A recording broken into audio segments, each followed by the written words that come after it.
बेटा? हेलो, अस्सलाम वालेकुम। जी कौन? अच्छा तुम, क्या तुम घर पर आ रही हो? बहुत अच्छी बात है। अस्सलाम वालेकुम। अभी कौन था? मेरी फ्रेंड का फोन था, वो घर पर आ रही है। अच्छा ठीक है। जकिया, जकिया इधर आओ बेटा। जी अम्मी। अच्छा सुनो, अपने अब्बू के पास जाओ और राशन का सामान लेकर आ जाओ। देखो अपने अब्बू से क्या क्या राशन का सामान कहना है। कहना है कि डिटर्जेंट, शैम्पू, साबुन और कॉफी। और अपने अब्बू से कहना कि घर पर मेहमान आ रहे हैं तो उनके लिए नाश्ते का सामान भी ले आए। जी अम्मी मैं अच्छा।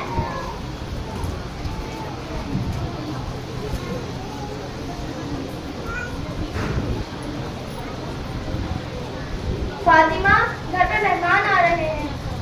कौन आ रहा है अम्मी? मेरी दोस्त घर पर आ रही है और तुम जल्दी से सफाई कर लो। जी अम्मी।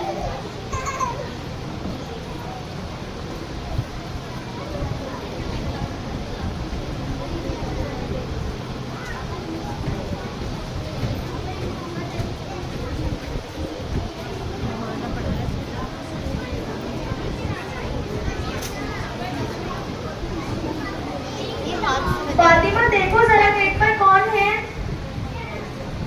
जी अम्मी अभी देखती हूँ।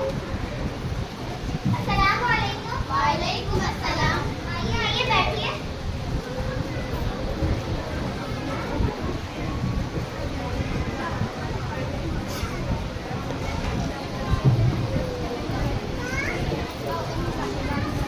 अस्सलाम वालेकुम। वालेकुम अस्सलाम। कैसे हैं आप सब? अल्हम्दुलिल्लाह हम ठीक हैं। आप कैसे हैं? अल्हम्दुलिल्लाह मैं भी ठीक हूँ। वालेकुम अस्सलाम।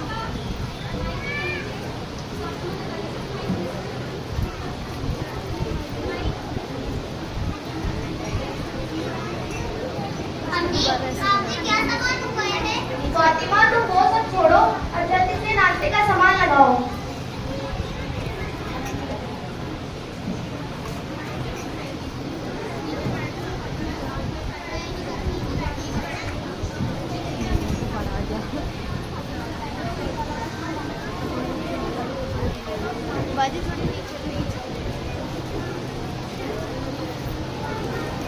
खाइए खाइए।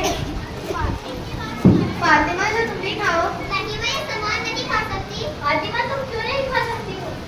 चलो अच्छा कोल्ड ड्रिंक भी पी लो। नहीं मैं ये भी नहीं पी सकती क्यों बेटा? क्योंकि इजराइल का सामान है। इजराइल के सामान से क्या मतलब है फातिमा? हमें तो कुछ समझ नहीं आ रहा है। क्या आप लोगों को पता नहीं है फलस्तीन में क्या हो रहा है? नहीं हमें नहीं पता क्या हुआ है फिलिस्तीन में। फलस्तीन में बच्चों को मारा जा रहा है, उनका नाहक कत्ल किया जा रहा है। बच्चे यतीम हो गए, माओ ने अपने बच्चों को खो दिया, औरतें बेवा हो गई। ना उनके पास खाने के लिए कुछ है और ना पीने के लिए पानी है। उनके पास रहने के लिए घर पर नहीं है। अब हमारी जिम्मेदारी है कि हम उनकी मदद करें। अच्छा इतना कुछ हो गया है फिलिस्तीन में? हम देखा करते हैं, हमें को मालूम ही नहीं था कि इतना कुछ हो गया है।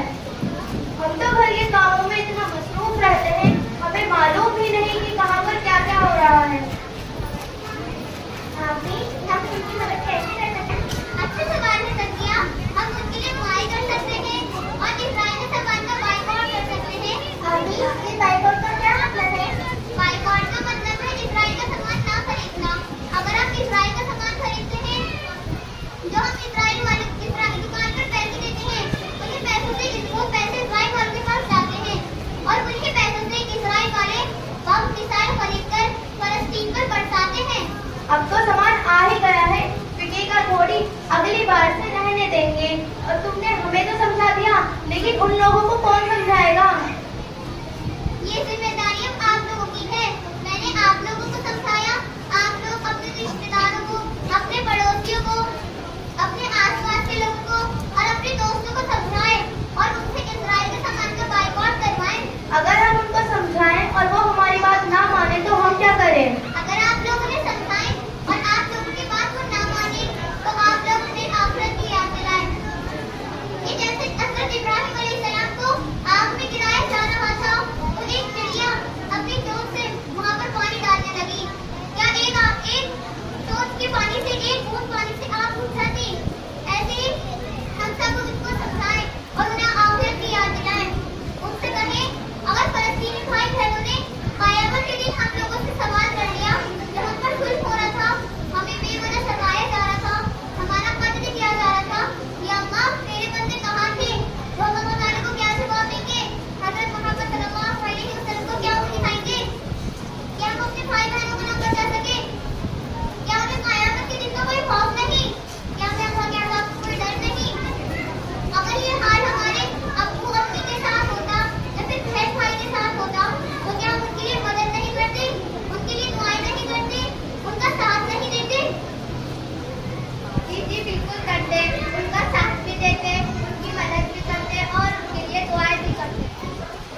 इसराइल के साथ नहीं देंगे। चलो हमें देर हो रही है, हम चलते हैं। जी हम चलते हैं। अस्सलाम वालेकुम।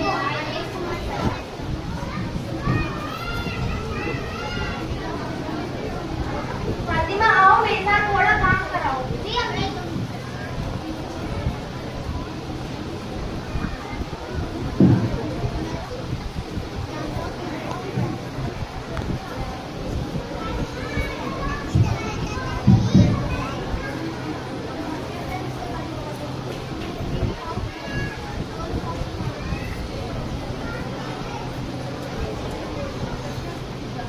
सतिया, ये तुम क्या कर रही हो?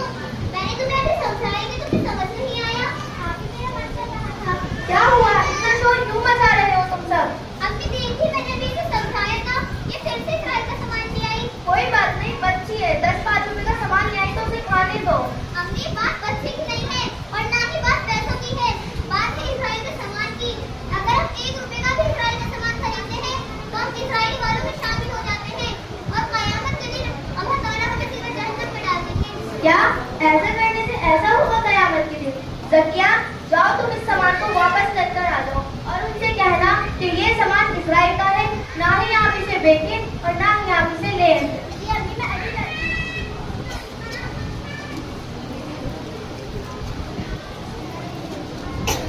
अच्छा करा तुमने सतिया, सामान वापस कर आई।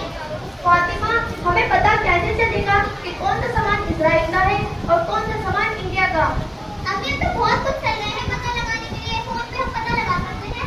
ये तो बहुत अच्छी बात है। अब से मैं इंडिया का ही सामान खरीदा करूंगी, ना कि इसराइल का, और मैं इसराइल के सामान को बाइकआउट करूंगी।